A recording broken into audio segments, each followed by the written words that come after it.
welcome again to the Burgess Hammer stage. We're very privileged to have a very insightful panel chaired by Anthony Smith of Transport Focus. We have representatives from a very senior level across the industry, and I'm going to hand over to Anthony to introduce both himself and the panel. Thank you, Anthony. Great to see you all back here. Thank you for staying. I'm tempted to kind of try and tell everyone else to be quiet, but it's quite difficult in a hall with 30,000 people in it, but I wish they'd hush a bit. Right, we've got about 30 minutes to talk about how we are collectively going to sort out road user information in the next few years. What are the priorities for improvement? What do road users want to see? What can we do quickly to sort things out? And we've got a fantastically distinguished panel who I will just ask them very briefly to say about 30 seconds about themselves. Stuart? Stuart Edwards, I'm a Stakeholder Manager for Transport Focus. Look after liaison with Highways England in the Yorkshire, North East and East and West Midlands regions. I'm Nicholas Lees. I'm Head of Roads Policy at the Motoring Group, the RAC. I'm Meg Archer-Downing. I'm with Highways England and I'm the Customer Service Director in our Major Projects Department. I'm Richard Coates. I'm Deputy Director at the Office of Rail and Road. Office of Rail and Road, the regulator or monitor of Highways England, so we are looking at whether Highways England is delivering what it should in terms of performance and efficiency on the strategic road network. Yeah, Ian Allen from Kia Highways, Area 9, which is the West Midlands. It's a contract we've had with Highways England since 2014, service provider on the network. Great, brilliant, really good panel. Start thinking about your questions and your thoughts as soon as possible. Very brief intro. Stuart, first slide, please. It works. Are you doing this one, Stuart, or am I? I'm doing this one. We are the Independent Consumer Watchdog. Some of you heard me say this in the hall. Our job is to stick up for all users of the strategic road network and make sure that their voices are heard in the debates about roads, and we base what we do on evidence. Thank you, Stuart.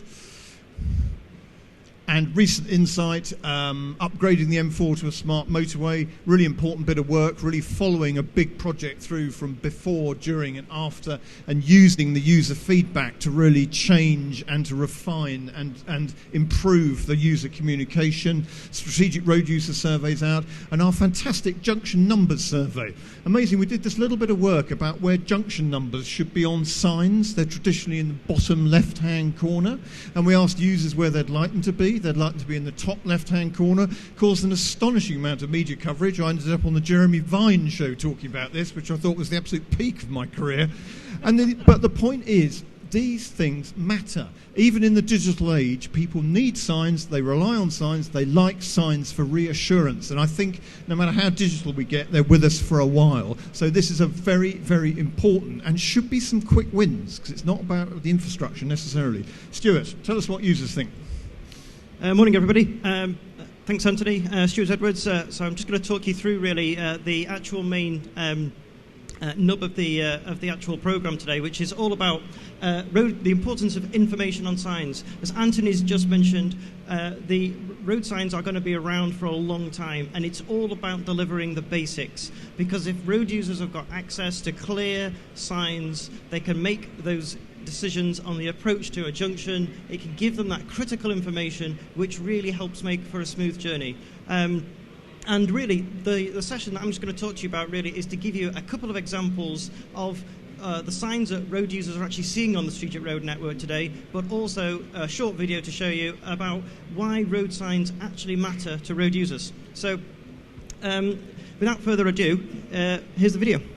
Right away, That's right? really interesting. So then you're looking for it. So then you're concentrating on that. So you're not obviously concentrating on what you should be doing. So that to me, that could cause accidents to me because it's a distraction. Yep. And it should, those trees, there's no excuse for that. They should be cut back for whatever reason. They shouldn't be allowed to overgrow. To me, that's a bad distraction. It's an hazard. Signage by and large in England is good, but then there's places where it is either blocked or there was one place where the whole middle section was missing. Well, when I'm driving along the road and I see a damaged road sign or one that's slightly obscured, I often wonder what the point in having a sign is in the first place, because I spend more time looking to try and read around the corner or read a sign or try and understand what's happening than I do looking at the road. So in terms of safety, that's not great for me. The signs can be too low, you can't see them. If there's another lorry in front of you, you can't see them. Vital information like how far a junction is, how far the services is, if a junction is closed, stuff like that. If there's been an accident, I want to know, because I don't want to be reliant on a sat-nav.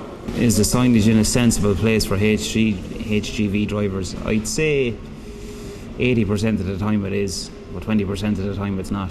When I see a broken sign, I think it's a waste of time, because you're concentrating on driving as well as reading, and if it's not giving you the information, it may not as well be there.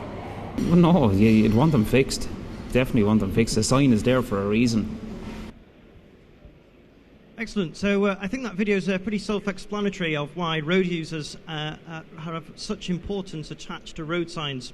So just to give you some examples of what customers are seeing on the network at the moment, these are just a very quick canter through some sort of images. So on the M65, of course, got the entry slip line. It's been damaged and it's just been left there. This is a bit further down on the A1. 50% of the faceplate with useful information is actually covered. Again, here it's on the A500. We've actually got the middle bit missing of a primary route destination. These routes and these signs are giving people important navigational information, yet the sign has been left with a hole in the middle of it, to really track how we can get these things improved.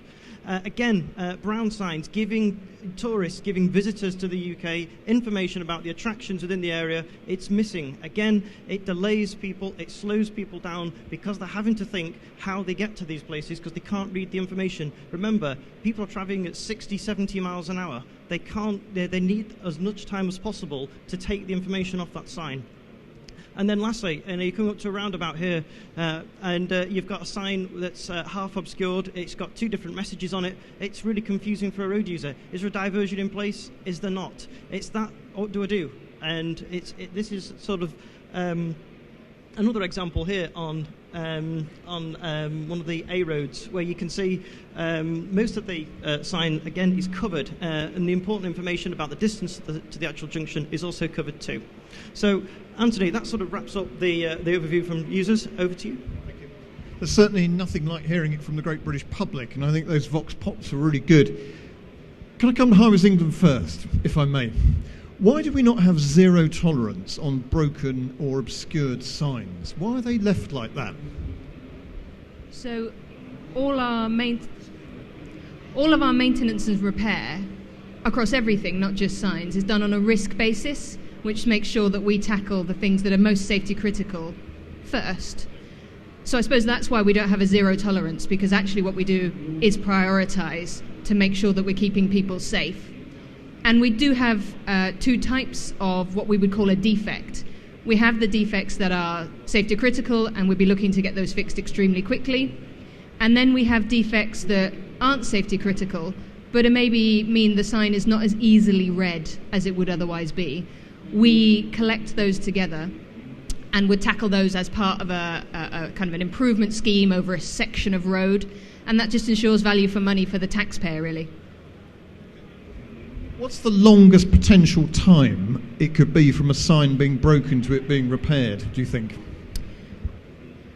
We don't have a fixed rule on it. If it's not safety critical, and we're sweeping it up into a project to do a series of things, there isn't a fixed time frame on that. We have an annual kind of program of repairs and renewals, and it would depend when it broke and when it fitted into the next sweep of the road. Do you think you've got the right definition of safety, having heard some of those Vox Pops, because people swerve. They can't read the sign, they swerve. I think we do, and there's two reasons. One is, we have one of the safest road networks in the world, and I think that speaks for itself. And the other reason is, as you know, we have a KPI around user satisfaction. And in our current KPI, the sub-indicator of signs and information is actually the highest scoring. So whilst I think there's always more we can do, and there's always examples, generally we run a very safe network with the highest satisfaction for signs and information. So I do think we've got it broadly right. Ian, what's the contractor view? And could you also perhaps talk about perception as well? Because when something's broken, it looks like it's neglected, even if you're getting to it. Yeah, okay. We as obviously a service provider, Kia Highways in Area 9. Obviously, our original contract, the asset support contract, I know Meg touched on it earlier, it was an austerity contract, it was a risk-based approach contract.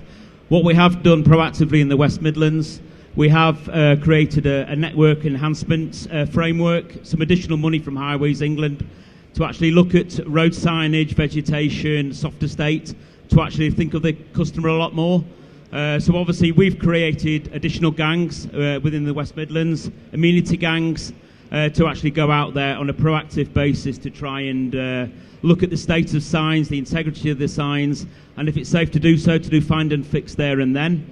Anything that is a little bit more long-term, life-expired assets, for example, where they've fallen down or basically in a bad state of repair, we can apply through Highways England for some emergency funding, through an emergency PIN, to actually go out there and get them rectified. Again, it can take, some of that can be immediate, it could be just taking the sign down or bagging it up, or if we have to replace the whole sign, that could just take a few weeks. We have to book road space and obviously make sure we do it in a safe manner. And how long does it take to get hold of that emergency funding? Are there hundreds of forms to fill in? No, I mean, there is it has to go through effectively VM to do it properly, but to actually access the emergency funding, it'd be done fairly quickly. It can be done in a matter of days. What we've done in the West Midlands over the last couple of years, we've actually created a customer fund for actually accessing that pot of money fast track, so we can get stuff done on a very quick basis, and it saves all the levels of protocol and approvals, and it's something we want to replicate in RIS2 as well. Nick, do you think signs are designed with users in mind? Yes, I do, generally speaking. I think that the issue that we have with signage generally now is that for road users, the sort of shift, there's been a shift away from people believing that potholes are the primary problem on the network. And there seems to be some movement towards things like maintenance of foliage and maintenance of signs. I think it's also worth remembering that although the overwhelming majority of people, and I say overwhelming majority, I'm talking about sort of 55% of people rely on things like sat-navs, there's still way over a quarter that like to plan their journey with a map and therefore will be dependent on signs, so it's still hugely important. Yeah. Richard, what's the ORR view? Well, I think the first thing to say is that signs, as you've seen there, are incredibly important to road users. And they're important not only in terms of people's experience of trying to get from A to B and know which route they're going to be taking, but they're important actually for the reasons highlighted. Safety. If you're having to change lanes quickly at the last minute, it's not a safe activity, and actually keeping traffic flowing as well.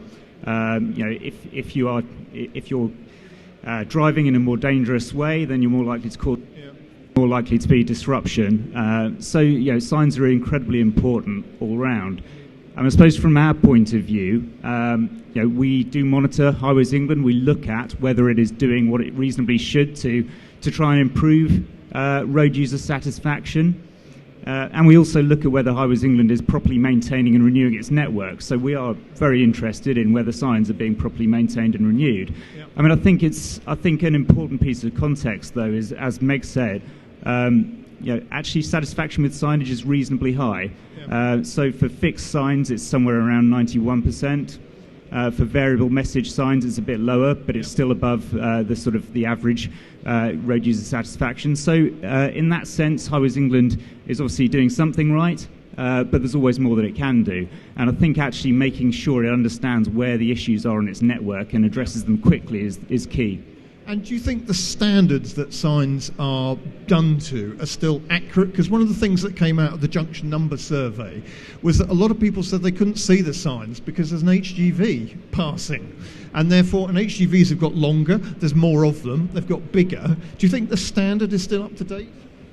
So it's a good question. I know Highways England has been doing work to update its standards. There's a good question about whether there needs to be more done in terms of road signage and sort of visibility of them, given the changing nature of the way people are using roads.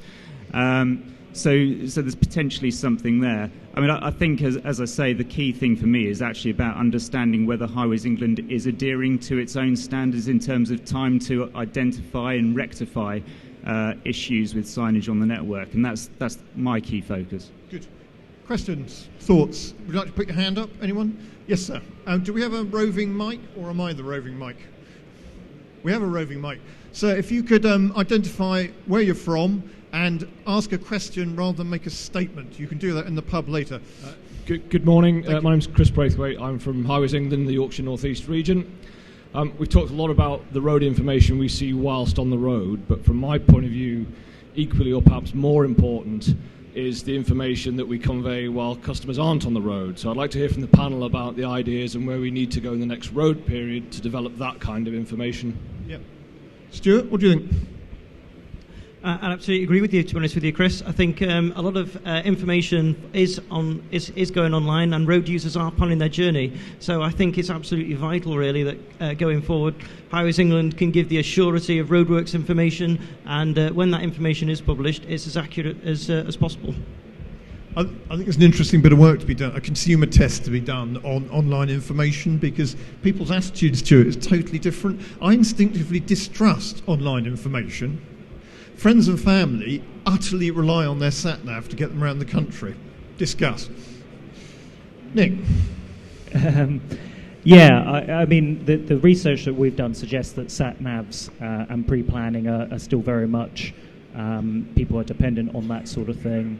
I think one of the things that people perhaps would like to see more of online is this idea of future works and things like that, somewhere where they can go, where they can understand, and this is probably much more important to people with HGVs, for example, where they can go, where they can get information about, when closures are taking place, lane closures, etc. I think that's just as important as, just before you head out on a journey. So I agree with everything Nick said, and the point you made earlier, that there is a proportion of people that do not use kind of digital information, so we have to think about them. I think what I'd say is the building block behind giving out more digital information is data quality, and we've made a massive effort in the last year, and we'll continue to do so, to get the quality of our data, particularly about when we're closing the road, when we're doing roadworks, for example, to get that data much, much better than it's ever been. What that will mean is that third parties who do this for a living, sat-nav companies, Google, that kind of thing, will be more prepared to have a conversation with us about taking our data and building it into their systems. I don't think Highways England would ever be able to compete with someone like Google in terms of data provision, but it would be great for them to be using us as one of their data feeds, and quality is fundamental. And we're really trying to make an absolute shift in the quality of our underlying data. Ian, we were talking before about people turning up at roadworks and getting very angry about them, driving through them, endangering your staff. Is there a link here to information? Yeah, I mean, obviously us as a service provider, especially if we're doing any type of scheme, we have to obviously manage network occupancy, we have to book road space. Some of our larger schemes, we've actually done Twitter and Facebook interaction with stakeholders as best we can. And again, we've just got to try and engage with any key stakeholders or external customers where we can. We do get problems where we've got drivers still obviously coming through our roadworks, forcing entry through. Obviously, it's a risk that our road workers face. Obviously, it's very hard for us to police and manage that, but we do the best we can. Good. Richard? Yeah, well, clearly the point of the question is that information is far broader than signs that we get on the network, and that's absolutely right. Highways England needs to be looking across the board in terms of information provision to road users for all the reasons that we talked about earlier.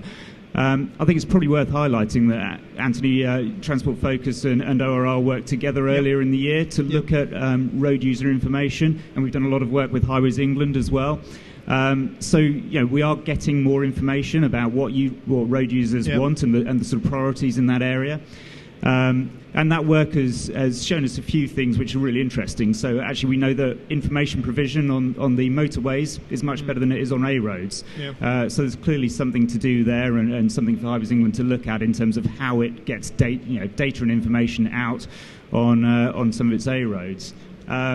We've also we've seen from that work that actually the third-party data providers play a really important role, and there's a real thing here for Highways England to make sure that it's sharing data with third-party providers who are often the ones that will actually bring real innovation and bring a different approach to providing information that's useful for road users. It's quite interesting. When we did our first bit of work among road users back in 2015, and we ought to repeat this, virtually all the road users we spoke to had access to pre-journey information. Virtually nobody used it. Of those people that did look at it, virtually none of them actually relied on it. But it has an interesting safety blanket role, I think, but that may have changed in the intervening years. Question here, I think, from a gentleman I faintly recognise. Thank you, Guy Dangerfield, Transport Focus. Given that poor maintenance of any sign could cause dither, hesitation, stress to the driver, is the absence of a zero-tolerance approach in this area compatible with Highways England's first two imperatives of safety and customer? Richard, you go first. Well, I think the first thing to say is it's very difficult to have an absolutely zero-tolerance approach, because things will happen on the network, signs will be damaged, and there will be a period of time when actually you haven't yet identified that and you need to identify it, and then, of course, there's a period in which you need to make sure that you get the resources out there to correct that. So I think we have to be realistic about this, and I think it is right that there is a risk-based approach that are taken to rectifying defects, because some are clearly more safety critical than others. But actually, I think it's actually a much wider point about defects management in general. So signage is just one part of that, but you can have all sorts of defects on any stretch of motorway or A road. Whether it is potholes or whether it is damage to vehicle restraint systems or whatever it is. And so what we need is for Highways England to be taking the proper risk-based approach to correcting the things which really matter on the network and ensuring safety is maintained. But just to throw that back at you, on the railways, graffiti, arguably it doesn't matter. It doesn't affect train performance, but it really affects the perception of users about the fact this is a system that is regulated, protected and under control. Signage and litter, I think, affects the perception of the road network. It doesn't affect the safety or whatever, perhaps as much as we think. But Meg, what's your view on that? I agree with that. I think the way people perceive the network is hugely impacted by signs, by vegetation overgrowth, by litter and that sort of thing, which is why we don't ignore it. We tackle it alongside everything else. So we've talked about a safety approach and a risk-based approach that balances things against different categories of asset. And part of the reason that signs, litter and vegetation are in there with everything else is the customer side of things. If it was only about what's most likely to cause an accident, then things like litter wouldn't feature very much. So it's not only about that. But when it comes to making decisions about where the money goes, safety does come first. Good. Thank you. Right, we've got time for one last question. Gentleman here. We're rapidly approaching our time. This is actually less of a question, more of an observation. Ian, you'll realise that I've actually had conduct to the value management. Who are you, sir? Oh, okay, yeah. My name's Ian Howard of Highways England in the Midlands. We're working on value management for signs and on emergency schemes with Tom Bannister, actually, who've been putting a revised process in place for emergency schemes and the sign-off of those sort of things. And the one thing I'd like Transport Focus and ORR to have in their contemplation is that, I've been doing value management on signs since 2013, and the one thing that I've observed is that there has never been enough investment in the asset. So when I hear terms such as poor maintenance or no maintenance or so on, what it boils down to is investment, and what we're reaping at the moment as far as some of the customer perception of poor signs and road markings and VRS and drainage is the fact that we've had chronic underinvestment. I've looked at our asset and seen how much is out there to be done, and we just don't have the money. Yeah, good point. I mean, it is absolutely true that the railways have not, strategic roads have not had the investment in the past that they should have had. There is more money now, and if we do have a second road investment strategy, perhaps this will come up the agenda. Ian? Yeah, I mentioned it earlier. Obviously, the trying to have a bit of a ring-fenced customer fund in each region will promptly address any inadequacies on the network where there has been underfunding, rather than keep drawing on the emergency pin or the funding all the time. If there is just a dedicated pot of money, that these quick fixes can be done, and obviously these people don't get confused at roundabouts, intersections, wherever it may be. Nick? Yeah, I would agree with everything that's just been said there. From our own research, things like poor road markings, signage quality, and maintenance are all going up the agenda ever so slightly. I think, from our point of view, from the RAC's point of view, from the point of view of the road user, there are road safety issues that need to be addressed with this sort of thing. So, as the Voxes sort of mentioned, this idea of people, straining to see damaged or obscured signs is a road safety hazard. If you go off at the wrong junction because the sign is obscured, then you spend a lot of your time trying to work out how you get back onto the network. So therefore, are you paying attention to the road? And also, probably quite important as well, is car harmony. If people in the car can't see where you're going, then it tends to cause arguments between you and the person that's sitting in the front with you. And I know that from personal experience. We want more backseat drivers. Meg, last thoughts. I think what I'd say is that the roads investment period that we're in has demonstrated, a real awareness from the government of the importance of the roads infrastructure, a real confidence in us to make a difference. And actually, I think we are making a difference. So from the data that I've seen, 3 years ago we had around about 6,000 sign defects that we rectified. Last year, I think it was about 1,200, and this year so far, we're at about 250. What that says to me is that we are making a difference and bringing that overall number of defects down, thanks to the kind of investment that we're making in the network in this current roads period. Good. Richard, last thoughts.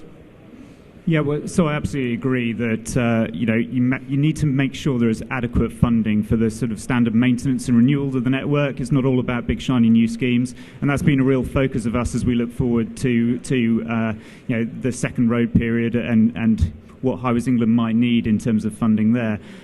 So I agree with your point, but I also think that there's potential to do a lot more with the money you have if you have the right information available, if you're collecting information about defects in the right way, and you're targeting your resource at it in the right way. Brilliant. Thank you very much. Could you say thank you to our panel? Thank you. And thank you all very much for coming and listening. The debate will continue. We could talk about this for hours, even from the back seat. Thank you very much.